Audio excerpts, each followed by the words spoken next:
go at this vlogging thing. Probably piss off my music a little bit there.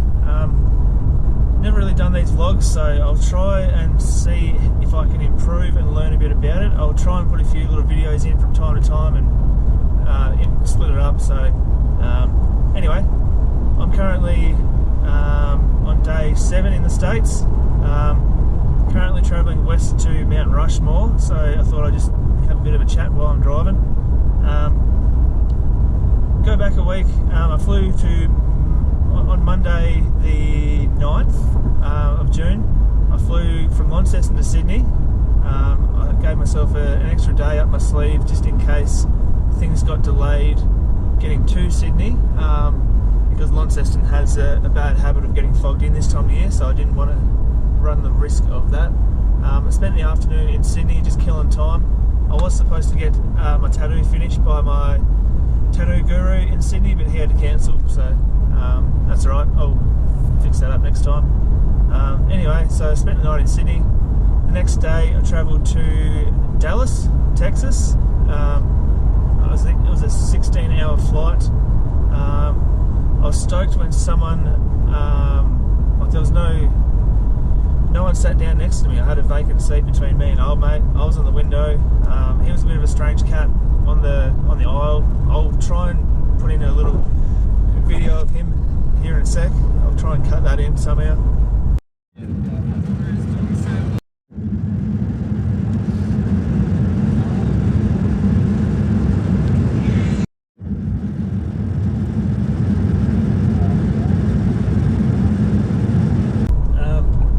Anyway, the flight was good. The food was really good. I went for a beef, slow cooked beef. It was really good. Didn't even need a knife. It was just soft. Actually, it was probably not even beef now that I think of it. Like, they say it was beef, but it probably wasn't. Either way, it was tasty and it was easy to eat. I had a few complimentary whiskies on the plane, which was interesting because at the halfway point they transition you into the time zone that you're going to land. So they come around with a breakfast cart randomly, asking if we want a hot or a cold breakfast, like sausages, hash browns, eggs and mushrooms and shit in the hot side, or like fruit and yogurts and whatever on the cold side. Mushrooms are shit, so I went with the other option. They asked if I want tea or coffee or juice. I'm thinking, I've literally looked at my watch and I'm still in whiskey time. Like, it was 11:30 PM still, and they're trying to roll out breakfast, which I'm fine with, but I didn't want to be that one awkward bastard asking for a whiskey with his breakfast, even though it was still whiskey time. Anyway, I know it was good. We landed in Dallas, in which then I found out I had a 10-hour delay. So I've just come out of a 16-hour flight. 10 hours at the airport was not going to be good, so I fluffed around like a spat. Probably can't say that word in 2025, so I fluffed around like a idiot, just walking backwards and forwards, checking out the sights. There was plenty to see. Yeah, just going around different gates and just people watching basically. I went to a bar for a little bit, but I wasn't really feeling it at that time of day. After being up at that point I'd been up for 30 hours when I was able to go to my gate, because it was full of other flights up until then. Got on the flight from Dallas to Chicago. Luckily for me, I was pretty happy. They'd given us an upgrade because of the delay to first class, so that was cool. Didn't really get too many of the first class benefits, but it was comfy as shit. I didn't have anyone next to me again, so 2 flights in a row. Actually, even I think the flight from Tassie to Sydney, I didn't have anyone. So the 3rd flight in a row with a vacant seat, so that was pretty sick. Tried to have a bit of a nap, because at this point too, I think I had a 15-hour nap on the main flight, 15-minute nap on the flight to Dallas. I'd had about a 15-minute nap in the airport, and I could only manage about a 15-minute nap on the flight to Chicago as well. I think that was a 4-hour flight. So I hadn't slept much at all. By the time I got to my hotel, which was also screwed around. I sent them an email before I left Dallas saying that I was going to be late, and just making sure that there was seeing what the check-in procedure was for after hours. And she replied in an email pretty much saying, "Oh, sorry, we booked out, but I found you another hotel room at a neighbouring hotel." I'm thinking, how can they just cancel you? Like, I've had it booked for 3 months. Why is that allowed? Anyway, they did manage to put me onto a hotel, which is probably better than the one I had booked anyway, so that worked out alright. By the time I got into the hotel and actually got to sleep, I reckon it was 3 a.m. I think I'd been up for about 35 hours. So I woke up the next day, went to get my rental car. I had booked an F-Truck. My plan was to just go full tourer mode, get a swag and esky, and just do my own thing for 7 weeks. So I went to pick up the F-Truck. They said, "We haven't got an F-Truck, but we do have a premium SUV for you." In hindsight, the premium SUV option is so much better, as I find out later on.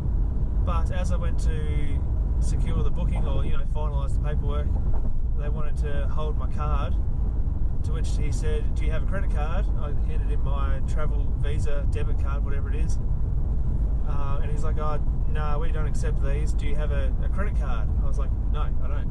He's like, "Do you have any other cards that we could use?" I'm like, "No, I don't have a credit card. They're all debit cards." So he says that I'm going to have to go back to the airport, because this is a rental place in the suburbs, not at the airport. He said that if I go back to the airport rental car place, and if I show evidence of a return flight, I'm allowed to book a car on a debit card. So that was a bit of a stuff around, but in the end I ended up with this rig. I'm very happy with it. It is a Ford Expedition. It is way more car than I'm ever going to need, but it's perfect. There's been a couple of times where I've been cruising down the road and I've stopped for a nap. Anyway, driving on the roads. Haven't been doing too bad. I've adapted pretty well. The only thing that brings me unstuck is when you go into like a Walmart car park, for example. There's no lines. I often just forget which side of the road I've got to be on. So that's probably the one thing that I have tried to consciously do: stay on the right side of the road in a car park, because on the freeways it's pretty easy. Speed limits, that's a funny one. So as I was driving around the Chicago, Milwaukee area, the speed limits were 65, I think, most of the time. That's miles an hour, so about 110. Entirely sure what happened there. I think I lost about a minute of me just talking about when I got to Chicago, and I went to the beach because it was stinking hot and found a cool beach. And then I think I just talked about going to Milwaukee, which is where this next part will start. I was in a real sketchy area. There was a car crash just where I was, so I went for a bit of a stroll. I'll just add that in here as well, here somewhere in a sec, if I can figure that out. The cops pretty much, like, I walked past, there was cops there. I walked past the cops and they're like, "What are you doing out here?" This is like 9 or 10 o'clock at night. I'm like, "I'm just going for a walk. I just flew in from Australia. I've been sitting down for 30 hours. And this cop goes, "Where are you staying?" I just pointed, like you could see it from where we were. I'm like, "Just over there." He goes, "Well, you get back there." Okay, lesson learned. So strolled on back down there, went out in town, woke up the next day, went to the Pabst Blue Ribbon tour. That was really good. I'll put some photos in here of that as well. The PBR, like, they don't make it there anymore. It's more of just a historic thing they told you the history about the last like 150 years or whatever. That was good. And then I was feeling real sketchy, so yeah, that's the time where I drove down the freeway, getting all wind blown everywhere and getting all hectic from being hungover. So I pulled into a little town, went to the hotel lobby for a little snack, a bit of an appetizer, and got chatting to a bunch of people, and what do you know, I was up till 2 a.m. again, talking to some really interesting people. What did I do then? So the next day, got up, went to Knoxville. Roll into Knoxville, do some laundry at the Hy-Vee supermarket. I go over to the track and help out my buddy RJ Johnson. So he came to Australia maybe 12 or 13 years ago, and we sort of kept in touch a little bit. He hasn't raced for 6 years, I don't think, and this is his first year back in a very small team. He's just building it up week to week, basically. So he's underfunded, doesn't have the gear to run against 60 cars when the Outlaws come to town. So he was just going to collect his Knoxville points for qualifying and pack it up, which is pretty much what he did. So it was a pretty easy night for me on the tools. I pretty much just made sure there was fuel in the car and had wheels on it for hot laps and qualifying. I think he timed like third or fourth last, but we sort of knew that was going to happen anyway. He's got another motor coming in a month's time, I think he said, so it's going to be a lot better. So come that Knoxville Nationals time, it'll be a bit more competitive. I went to Dingus after that. First time at Dingus was pretty good. I think we got to bed around 2. Again, seems to be a common trend. 4 nights in a row, hadn't been in bed by 2. So yeah, they showed me around. I stayed at RJ and Ashley's place, which is beautiful. It's like I don't know the era, but I'm going to say early 1900s sort of weatherboard place. Really cool place. Decorated beautifully. Very happy to stay there. It was the first time I'd stayed where the shower was actually taller than my head too, so I wasn't like hunched down. So that was a lot better than the hotel showers, so that was a positive. Got up the next day, just went for a walk around the town, went to do some touristy sort of stuff, ended up at Slideways kart place, which is like a circle track themed kart magic style place. Got on the beers there because it was stinking hot. It was about 34 degrees. It was just like classic sort of vibes. Everyone's in town for the same sort of thing. Yeah, met some people from Pennsylvania, Nebraska, and Iowa. Got chatting to them for a couple of hours. They shouted me a few beers, which was good. Then I went to go back to my official, almost ran off the road then, official crew chief duties, which involved making sure that the tyres were on the car and had fuel in it for hot laps and qualifying again. Actually, I got to change gears too. The track slickened off and they were running around the bottom instead of on the top like they normally would in qualifying. So changed gears. RJ, I think they changed plugs and did a few different fuel settings as well. So RJ said the car was the best it's ever been, but he just missed the line and hit the curb, bottomed out, and screwed up his lap. So he timed last, I think, or second last. But same deal. He collected his Knoxville points, which goes towards his championship for the local series. Didn't burn up any fuel, tyres or tear-offs, and left with a straight car. The race on Saturday night at Knoxville was the most entertained I'd ever been at Speedway, I think. Watching on Dirt Vision doesn't do it justice. I don't know if this is what it was like normally, or if it was just a one-off sort of, but like every single lap there is dive bombs, massive sliders, people running each other dirty, trying to give them dirty air. There was easily 3 or 4 passes for position every single lap. I watched from turn 3 and 4, and it was just that hectic every single lap. I was so entertained. Gravel came through and almost got Corey Day on the last corner on the last lap, so that was sick. Once again, we went over to Dingus. I think they kicked us out at like 3 or 4 o'clock, which is when we went over to the campground behind turn 4.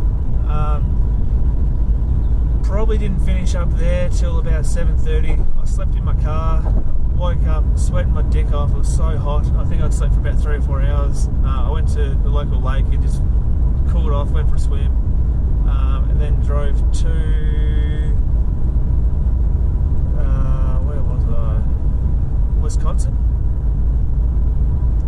Anyway, so I've travelled west because I'm heading towards Mount Rushmore, which is I'm almost there now. Spent a couple of nights just travelling the ways in South Dakota, so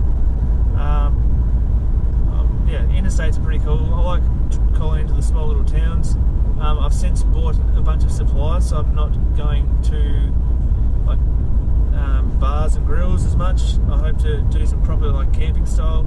I bought a little gas cooker, an esky, a bunch of food from Walmart, so I plan to actually cook my own meal tonight. I'm almost at the Mount Rushmore site now. I think I'm maybe like 40 minutes away. Let's see. 49 minutes away. I have been driving since this tank of fuel for 255 miles, 3.5 hours. Since I got the car, I've driven for 28 hours. I've done 1,240 miles, which, yeah, I'm happy with this rig too. It's pretty sick. I'll try and put a photo in here. I'll do a conversion of what it's actually worth in Australian dollars, because this is a serious rig, way better than I'm ever going to need. But it's a pleasure to drive. It's massive, and